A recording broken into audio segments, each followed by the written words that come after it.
Shalom, selamat pagi jemaat yang diberkati Tuhan. Sebelum kita memulai aktivitas kita, kegiatan kita hari ini, marilah kita sejenak beribadah kepada Tuhan kita. Kita bernyanyi dari buku NDHKBP nomor 415 ayat 1.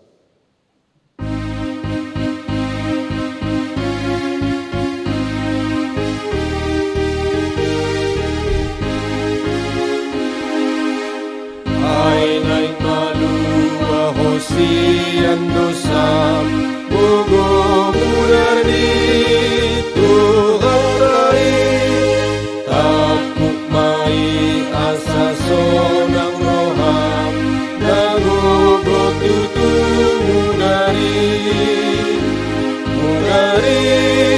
tu Parua honhong murari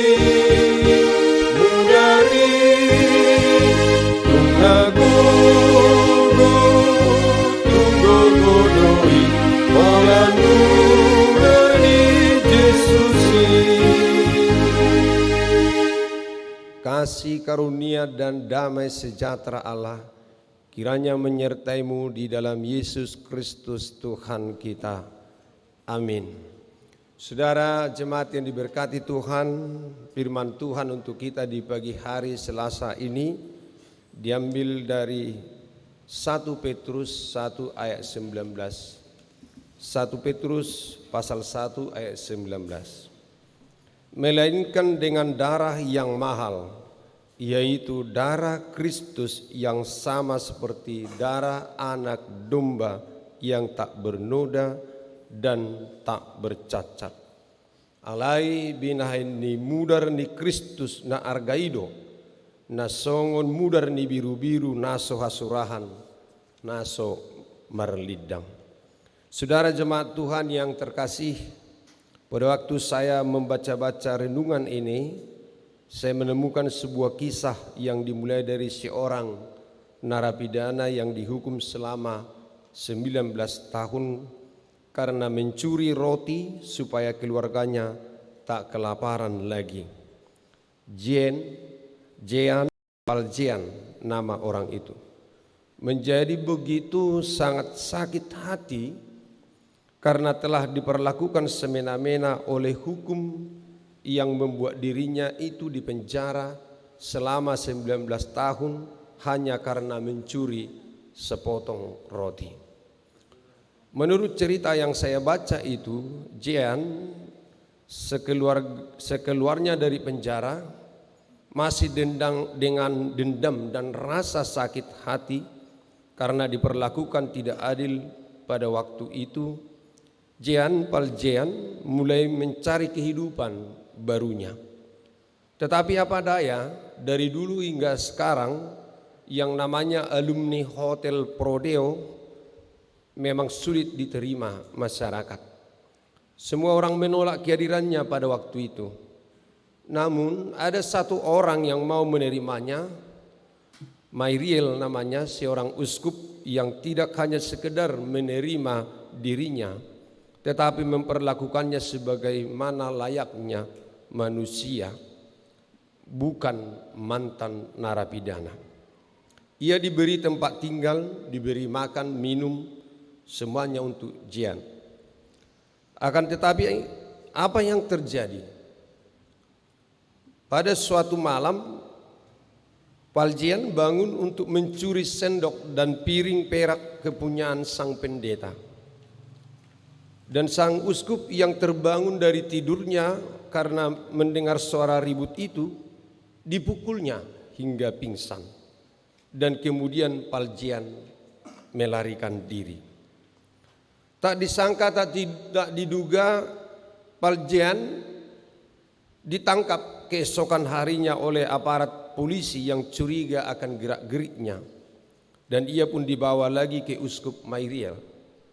Akan tetapi betapa terkejutnya si polisi ketika uskup Myriel mengatakan bahwa piring-piring dan sendok-sendok perak itu adalah pemberian darinya untuk Valjean. Valjean yang bingung bertanya kepada uskup, Mengapa engkau melakukan semua ini padaku? Uskup Myriel kemudian berkata, Jean Valjean, saudaraku, jangan pernah engkau lupakan, sekalipun kemarin engkau lupa, bahwa engkau berjanji kepadaku pada waktu makan malam kemarin, bahwa engkau akan menjadi manusia yang baru. Engkau bukan lagi milik si jahat. Dengan perak-perak ini aku membeli hidupmu. Aku menebusmu dari ketakutan masa lalumu, dari dendam dan kebencian. Sekarang aku kembalikan engkau kepada Tuhan. Singkat cerita, akhirnya Jean Valjean benar-benar menjalani kehidupan yang sama sekali lain dengan masa lalunya itu. Ia membangun hidupnya menjadi pengusaha yang sukses dan akhirnya menjadi wali kota yang dihormati oleh warganya. Saudara jemaat Tuhan, membaca bahan renungan kita hari ini tentang karya yang sudah Yesus lakukan untuk hidup kita hari ini, supaya ayat ini lebih gampang kita pahami, izinkan saya membaca 1 Petrus 1 ayat 18 sampai ayat 19. Sebab kamu tahu bahwa kamu telah ditebus dari cara hidupmu yang sia-sia, yang kamu warisi dari nenek moyangmu itu, bukan dengan barang yang panah, bukan pula dengan perak dan emas, melainkan dengan darah yang mahal, yaitu darah Kristus yang sama seperti darah anak domba yang tak bernoda dan tak bercacat.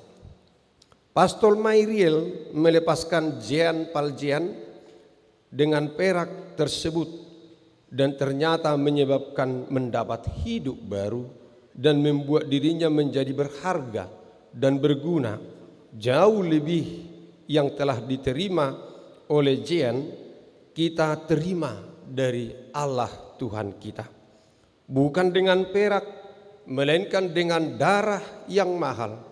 Dan sebagaimana Jean, kita juga boleh bertanya, mengapa engkau Tuhan melakukan ini semua padaku? Siapakah kita sehingga Tuhan mau melakukan itu kepada kita? Seorang yang sewajarnya dihukum, tetapi ternyata dibela dan dibebaskan dari hukuman. Disinilah kita menemukan kedalaman kasih Tuhan kepada kita. Allah yang Maha Pengasih itu ternyata sangat mengasihi kita, di mana oleh kasih sayangnya kepada kita telah memberikan darah dan nyawanya untuk menebus kita dan melepaskan kita dari hukuman mati. Betapa berharganya hidup kita bagi Tuhan dan betapa berharganya kita bagi Tuhan. Banyak orang Kristen yang hidupnya hanya untuk diri sendiri, egois, tidak peduli pada orang lain. Ini adalah tabiat manusia lama yang harus ditanggalkan. Sebab di dalam Kristus kita ini adalah ciptaan baru. Yang lama sudah berlalu, sesungguhnya yang baru sudah datang. 2 Korintus 5 ayat 17. Yang Tuhan kehendaki adalah kita dapat menjadi berkat bagi orang lain. Amin. Kita angkat pujian kita bagi Tuhan dari buku NDH KBP 417 ayat 3. Pakokok nai parangehon.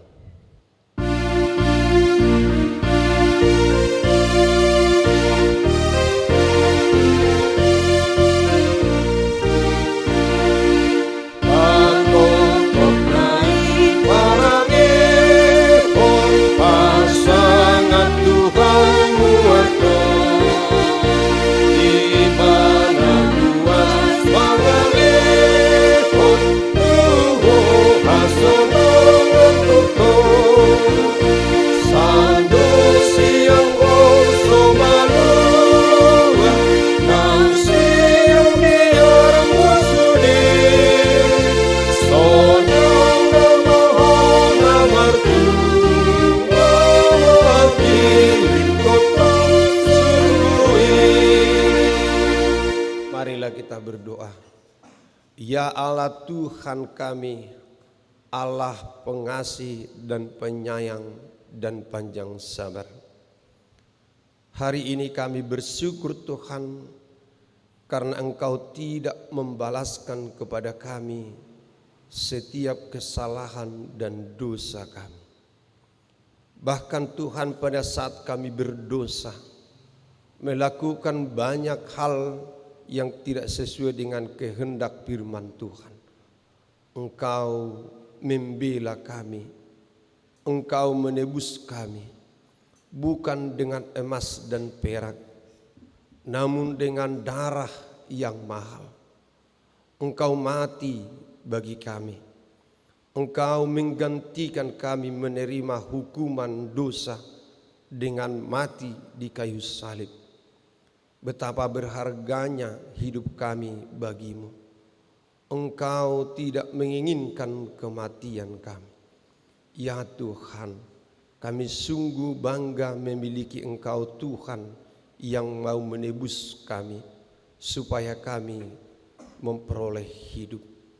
Allah Tuhan kami, biarlah kami menyadari kasih sayang Tuhan, dan Engkau telah menciptakan kami menjadi ciptaan yang baru, dan oleh karenanya kami akan memberikan diri kami menjadi persembahan yang kudus, persembahan yang hidup bagi Tuhan, dengan tidak sama seperti dunia ini, tetapi kami akan melakukan kebajikan dan senantiasa menjadi saluran berkat Tuhan.